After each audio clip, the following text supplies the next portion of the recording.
வணக்கங்க தம்பி, கீதா பேசுகிறேங்க. சிங்கப்பூரில் குடும்பத்தோடு இருக்குங்க. சொந்த ஊர் கோயம்புத்தூருங்க.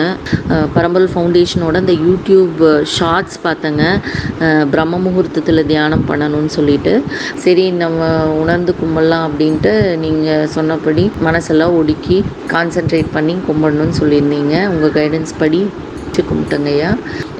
திற மாதிரி தெரிஞ்ச எல்லா இதுவுமே சூரிய வெளிச்சமாக தெரிஞ்சுதுங்க. கொஞ்ச நேரம் கழித்து ஃபுல்லாகவே வெள்ளை கலரில் தெரிஞ்சுதுங்க ஐயா. உச்சியிலிருந்து மூலாதாரம் வரைக்கும் ஃபுல்லாகவே அந்த வெள்ளையாக தெரிஞ்சதோட அந்த வைப்ரேஷன் பவரும் ஃபுல்லாக இறங்குச்சுங்க. கீழே மூலாதாரம் வரைக்கும் இறங்குச்சு. அது எனக்கு நல்லா உணர்ந்து ப்ளஸ்ஃபுல்லாக இருந்ததுங்க. ஆசீர்வாதம் பண்ணுங்க. நன்றி.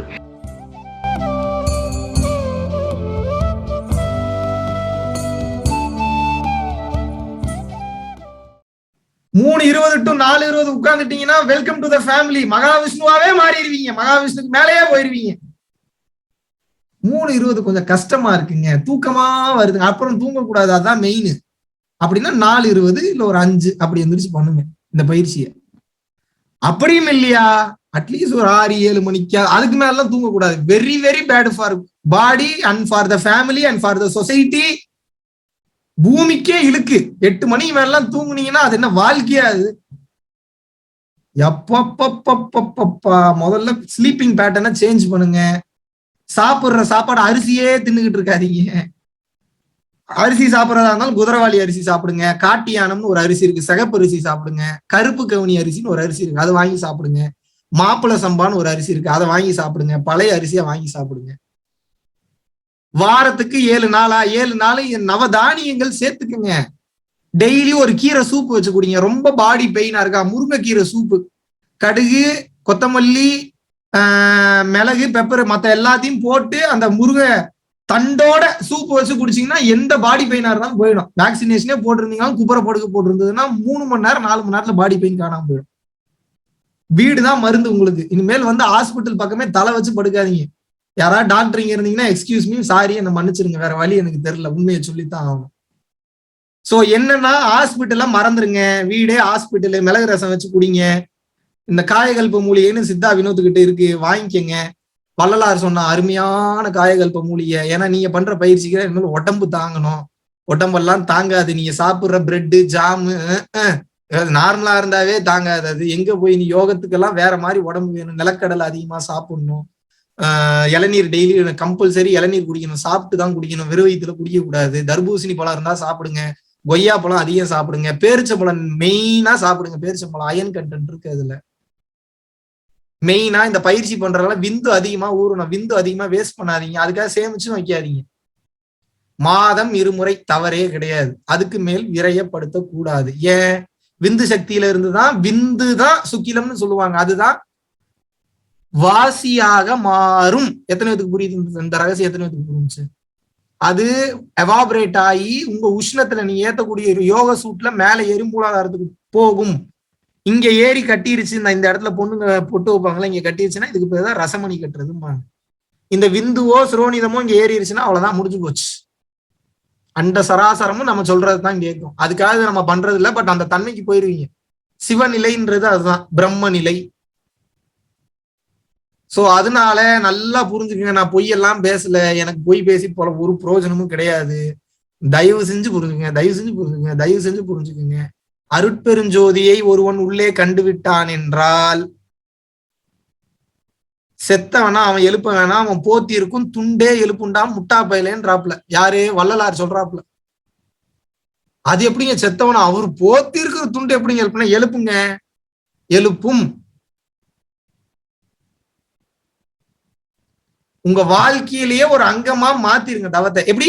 வாழ்க்கையிலேயே ஒரு அங்கமா மாத்திரணும்.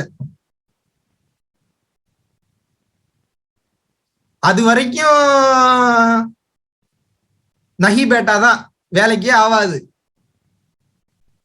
சரி, எப்படி பயிற்சி பண்ணுவீங்க? இவ்வளவு சொன்னீங்க, அதை சொல்லலையேப்பா. இப்ப உங்களுக்கு கொடுத்தது இனிஷியேஷன். தவம் பண்ணும்போது தனியா தான் பண்ணணும், கூட்டமா பண்ணக்கூடாது. ஏன்னா உங்க எக்ஸ்பீரியன்ஸ் பார்த்து வேற மாதிரி இருக்கும், இல்ல இவங்களை பார்த்து அவங்கள மாதிரி இருக்கும். தேவையில்லாத பிரச்சனைகள் எதுக்கு? தனியா உட்காந்து பண்ணுங்க. இது பண்ணும்போது கேட்டதெல்லாம் கிடைக்கும். ஆனா உங்க வாழ்க்கைக்கு அப்புறம் சின்ன பின்னமாகும் ஒரு கொஞ்ச நாள். அதையும் சொல்லிடுறேன்ப்பா. கஷ்டம் துயரம் அப்படி வரும், கவலைப்படாதீங்க. ஏன்னா பழையன கழிந்து புதியது புகும். எத்தனை பேருக்கு புரிஞ்சு? பழைய பேலன்ஸ்லயே வாழ்ந்துட்டு இருந்தீங்கன்னா பூரா கர்ம கணக்கு புதுசு புதுசா தான் சேரும். பழச ஒழிச்சு விட்டுட்டு புதுசா சேர்ப்பாரு. அது வரைக்கும் கொஞ்சம் டைமிங் பீரியட் கொடுக்கணும் அவருக்கு. அவர் வேலை பார்க்க விடணும் அப்படின்னா அதான் பண்ணணும். இதுக்கப்புறம் கடவுள்கிட்ட இது வேணும் அது வேணும் கேட்காதீங்க, சரண்டர் ஆயிருங்க. தங்களுக்கு தெரியாத சட்டம் எதுவும் இல்லையானால் தாங்களே சிறந்த சட்டம் எதுவுமோ அதுலயே எங்களுக்கு மிக சிறந்த தீர்ப்பை கொடுங்கன்னு சரண்டர் ஆயிருங்க. சரணாகதி தான் இருக்கிறதுலயே மிக சிறந்த விஷயம். சோ இந்த தன்மையோட தான் உட்காரணும். தவம் உட்காரும் போதே நான் ஒண்ணு இல்லப்பா பயிற்சி பண்ண தெரியும் அவ்வளவுதான், எப்படி பண்றதெல்லாம் தெரியாது, தப்பா பண்ணாலும் சரியா மாத்தி கொடுத்துருங்க, நீங்க என்னைய டேக் கேர் பண்ணிக்கங்க அவ்வளவுதான் சொல்லணும். நான் இவ்வளவு நேரம் பயிற்சி பண்ண அவ்வளவு நேரம் பயிற்சி பண்ண இப்படி பண்ண அப்படி பண்ண அதெல்லாம் சொல்லக்கூடாது. கண்ணு பார்க்கணும்ட்டு தீட்சை கொடுத்துட்டு போயிடுவாங்க. எப்படி பாப்பீங்க? எங்க பாப்பீங்க? யார பாப்பீங்க? எதுக்கு பாக்குறீங்க? கண்ணுக்கும் மனதிற்கும் மிகப்பெரிய சம்பந்தம் உண்டு. கண்ணு ஆடாம அசையாம ஒரு இடத்துல நின்றுச்சுன்னா மனம் நின்றும். இதான் ரகசியம். மனம் நின்றுச்சுன்னா ஆத்மா வெளியில வந்துடும். ஆத்மா வெளியில வந்துருச்சுன்னா சித்தன் ஆயிடுவீங்க, முத்தன் ஆயிடுவீங்க. ஒரு மெல்லிய உணர்வு உள்ள வர ஆரம்பிக்கும். நீங்க பயிற்சி பண்ண பண்ண வரும். உடனே எல்லாம் ஒரு சில பேருக்கு தான் வரும். ஒரு சில பேருக்கு டியூ கோர்ஸ் ஆஃப் டைம் வந்துடும். 6 மாசம் ஆகலாம், 1 வருஷம் ஆகலாம். ஆனா 1 வருஷத்தை தாண்டி ஆகாது, கண்டிப்பா வரும். ஒரு சில பேருக்கு 1 வாரம் 1 மாசத்துலயே கூட வரும். தோண்டெல்லாம் போகாதீங்க. கவனம் அந்த உணர்வுல போயிடணும். இனிமேல் உங்க எல்லாருக்கும் பேர் என்னன்னா உணர்வாளர்கள். சொல்லுங்க, உங்களுக்கு பேர் என்ன? உணர்வாளர்கள். எதெல்லாம் உணர்வுல இருக்கும்? இயற்கை பிரபஞ்சம் பூரா உணர்வுல மட்டும்தான் இருக்கும். முட்டா பையன் மனிதன் மட்டும்தான் பேசிக்கிட்டு கிடப்பான். என்னத்த சொல்றது இவங்களுக்கு? பிரபஞ்சமே உணர்வுல செயல்படுதா, இவர் மட்டும் பேசி புரிய வச்சிருவாராம் எல்லாத்தையும். எப்படி பேசி எப்படி புரிய வைப்பீங்க? இந்த இப்ப ஒண்ணு ஃபீல் பண்ணி கதறினீங்களே, எங்க சொல்லுங்க, சொல்லி புரிய வைங்க பாப்போம். எப்படி சொல்லி புரிய வைக்கிறீங்கன்னு பாக்குறேன். எப்படி இருந்தது? தம்பி அழுகையா வந்து, அப்புறம் தம்பி அழுகழுகையா வந்து தம்பி, அப்புறம் அழுகையா வந்து தம்பி, அப்புறம் அழுகழுகையா வந்து தம்பி. அவ்வளவுதானே சொல்ல முடியும். பிரம்மத்தை எப்படிங்க நான் சொல்லி புரிய வைக்கிறது? இப்படித்தாங்க டிசைனா ஒவ்வொரு அனுபவம் வரும். ஜாலியா இருக்கும், அப்படியே இருக்கும், இப்படியே இருக்கும், ஒரு பிரச்சனையும் இல்லாம இருக்கும். டக்கு டக்குன்னு என்னென்னமோ பண்ற மாதிரி இருக்கும். இவ்வளவு இன்பத்தை இறைவன் ஈஸியா வச்சிருக்கிறப்ப ஒரு 100 கோடி சம்பாரிச்சாதான் இந்த இன்பம் எனக்கு வேணும். இப்படி ஒரு பொண்ணை கல்யாணம் பண்ணாதான் அந்த இன்பம் எனக்கு வரும். இப்படி ஒரு பையனை அவனை அடைஞ்சே தீர்ந்தாதான் எனக்கு அப்படி ஒரு இன்பம் வரும். நீங்களா டேட்டாவை போட்டு ஸ்டோர் பண்ணிக்கிறீங்க. அப்புறம் குதிரை அதுக்கு ஓடத்தான் ஆரம்பிக்கும். எது கண்ட டேட்டாவை அங்கங்க செதறி வச்சிருக்கீங்க, அதை நோக்கி கண்ட குதிரை ஓடிக்கிட்டு இருக்குது. எனர்ஜி டெய்லி லாஸ் ஆகுது. மொத்த எனர்ஜி ஒரே போக்கஸ்ல குறிச்சிட்டீங்க, இதுதான் என் நோக்கம் குறிச்சிட்டீங்கன்னா முடிஞ்சு போச்சு, எல்லாமே கிடைச்சிடும் உங்களுக்கு.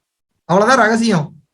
ஒவ்வொரு அணுவிலையும் புரோட்டான் எலக்ட்ரான் நியூட்ரான் இருக்குல்ல, ரகசியத்தை உங்களுக்கு ஓப்பனாவே சொல்றேன். இன்னும் ஓப்பனா சொல்றேன், முடிஞ்சா புடிச்சுக்குங்க, என்ஜாய் பண்ணுங்க, சாப்பிடுங்க.